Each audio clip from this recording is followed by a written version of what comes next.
Assalamualaikum warahmatullahi wabarakatuh. Kembali kita berjumpa dalam pembelajaran jarak jauh di SDIT Widya Duta. Hari ini kita akan belajar tentang matematika dengan materi pengolahan data. Apa kabarnya kalian semua hari ini? Semoga kalian dalam keadaan sehat ya, Nak. Sebelum kita mulai belajar, mari kita berdoa terlebih dahulu.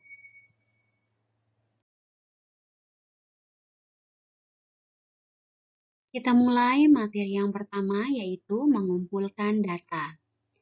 Data merupakan catatan informasi yang diperoleh berdasarkan fakta. Sumber data dapat diperoleh secara langsung atau dari sumber yang sudah ada.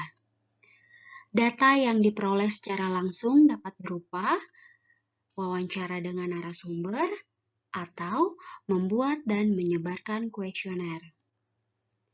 Data dari sumber yang sudah ada dapat berupa laporan keuangan, data absensi, atau data hasil sensus penduduk.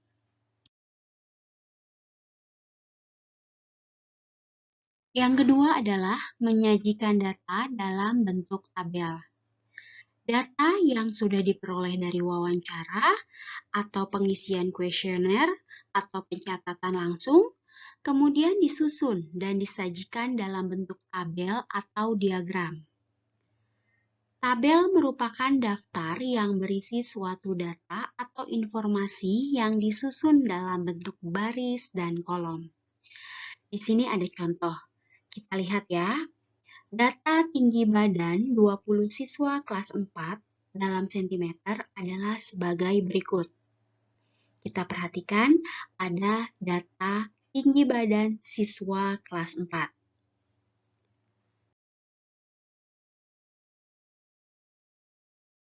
Dari contoh data-data tadi, langkah-langkah yang harus kita ikuti dalam menyajikan data dalam bentuk tabel adalah yang pertama, urutkan data dari yang terbesar sampai yang terkecil. Ya, kita lihat, kita cari dari data yang ini, yang tadi tinggi badan kelas 4, kita lihat, kita urutkan dari yang terkecil.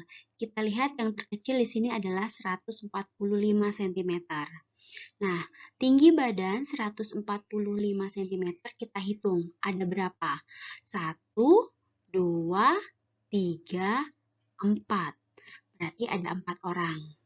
Lalu setelah itu kita lihat lagi, setelah 145 ada tinggi badan 146. Kita lihat, ada berapa yang memiliki tinggi badan 146? Ada 1, 2, 3, 4, 5, 6.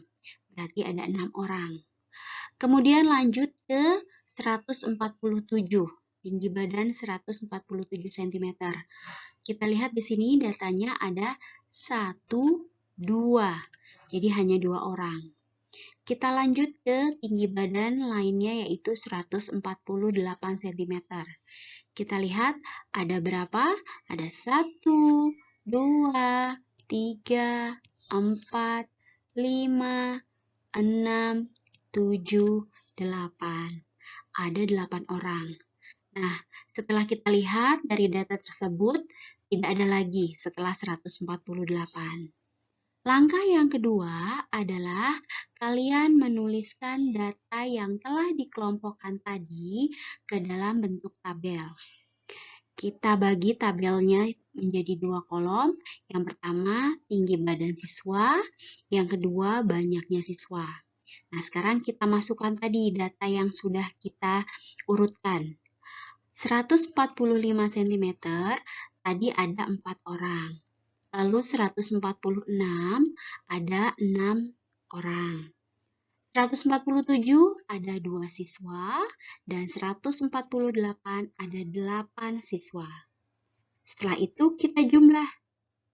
Dari 4 ditambah 6, ditambah 2, ditambah 8. Jumlahnya 20. Sama dengan data yang pertama tadi. Siswa kelas 4 ada 20 orang.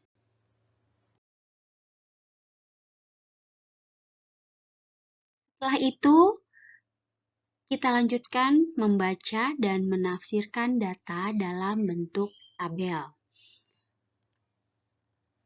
Membaca data dalam bentuk tabel berarti menyebutkan informasi yang tertulis pada tabel tersebut. Sedangkan menafsirkan data dalam bentuk tabel berarti kita harus mampu menemukan informasi lain mengenai data tersebut yang tidak tertulis pada tabel. Contohnya seperti data paling banyak, paling sedikit, yang terendah, tertinggi, selisih, ataupun jumlah. Nah, kita lihat masih data yang tadi ya nak ya. Kita lihat berdasarkan tabel dapat kita simpulkan bahwa siswa dengan tinggi badan terpendek itu berarti dalam 145 cm. Ada 4 orang siswa. Sedangkan siswa dengan tinggi badan tertinggi, berarti tinggi badan tertinggi berapa sentimeter? Betul, 140 cm. Kita lihat ada berapa orang, yaitu 8 orang. Paling banyak siswa yang memiliki tinggi badan adalah 148 cm. Kita lihat di sini banyaknya siswa. Angka yang paling banyak adalah 8. Berarti siswa yang memiliki tinggi badan 148 ini adalah yang paling banyak. Nah, sedangkan paling sedikit siswa yang memiliki tinggi badan 147, hanya 2 orang. Nah, ini adalah cara bagaimana membaca dan menafsirkan data. Setelah kita urutkan data tersebut, data yang masih mentah ke dalam bentuk tabel. Semoga paham ya nak ya. Kita lanjutkan lagi. Kita lanjut ke contoh soal, agar kalian lebih paham dan lebih mengerti lagi. Di sini ada soal diketahui data berat badan dalam kilogram dari 15 siswa kelas 4 adalah sebagai berikut. Nah, data-data yang ada di sini adalah belum berurutan, masih data yang mentahnya saja. Nah, yang diminta adalah kalian diminta untuk menyajikan data yang di atas tersebut di dalam bentuk tabel. Nah, di sini sudah Miss Novi buatkan tabelnya. Ada kolom nomor, ada kolom berat badan. Kalau tadi tinggi badan. Nah, kalau sekarang datanya adalah berat badan. Berarti berat badan dalam kilogram. Lalu yang di sebelah kanan, paling kanan adalah banyaknya siswa. Nah, di sini Miss Novi sudah urutkan dari yang terkecil. Ingat ya, kalian harus mengurutkan data tersebut dari yang terkecil terlebih dahulu. Ada 32, kalian bisa lihat di sini angkanya. Ada setelah 32 ada 34, lalu 36, 38 dan 40. Sekarang kita hitung ya. Yang 32 ada berapa siswa? Kita lihat, kita coret ya yang sudah kita hitung. Ada 1, lalu tidak ada lagi ya nak ya. Berarti banyaknya siswa yang memiliki berat badan 32 hanya 1 orang atau 1 siswa. Lalu yang 34 ada 1, 2, ada lagi nak? Tidak ada. Berarti siswa yang memiliki berat badan 34 kg hanya 2 orang. Lalu yang memiliki 36 kg beratnya ada berapa? Kita cari. 1. Mana lagi nak?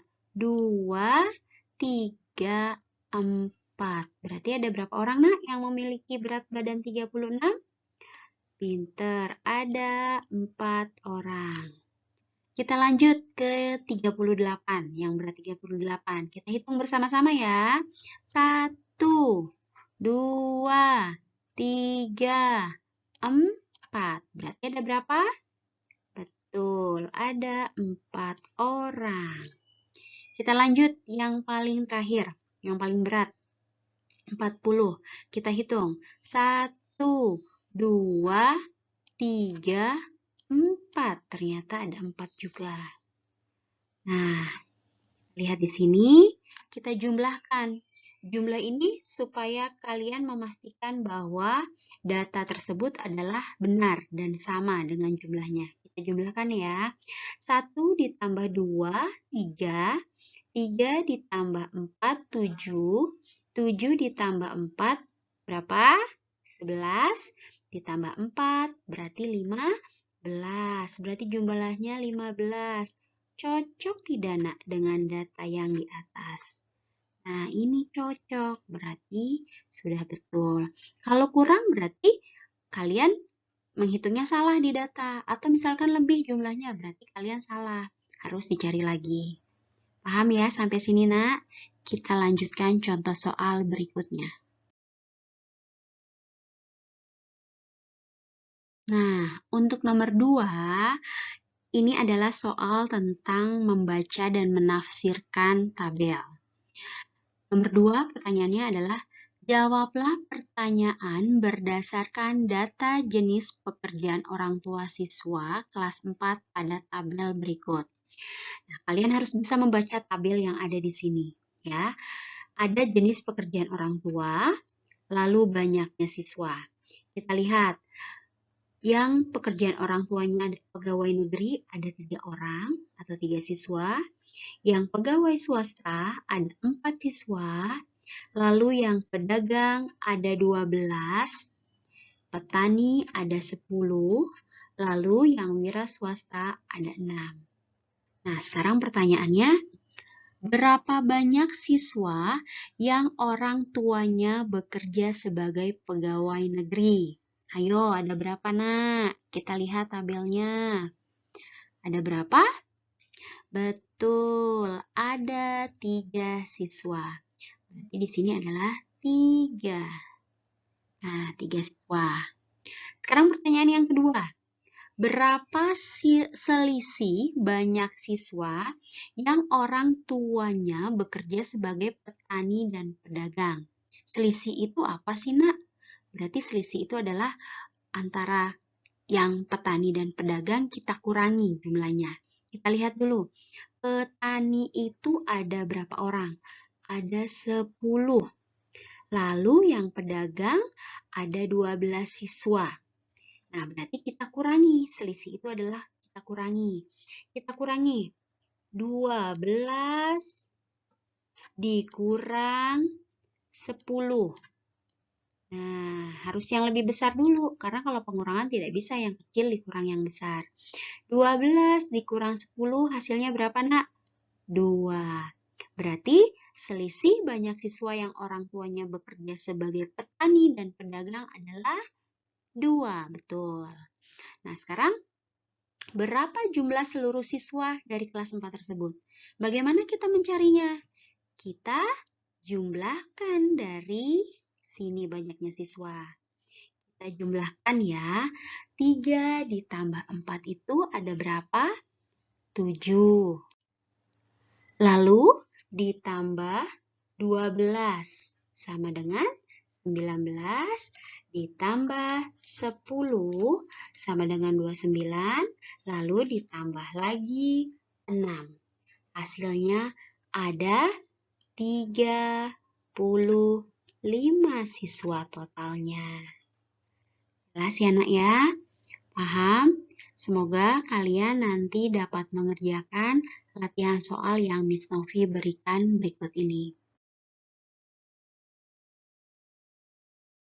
Nah, latihan soalnya, kalian kerjakan soal yang ada di buku paket MTK ESPS halaman 146 nomor 2 dan 3. Jadi yang di halaman 146 itu tidak kalian kerjakan semua, hanya nomor 2 dan 3. Lalu halaman 149 hanya yang bagian B saja. Kalian kerjakan di buku tulis MTK.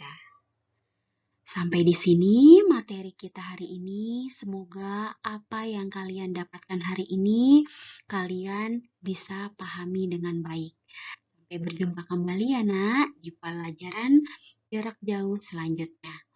Wassalamualaikum warahmatullahi wabarakatuh.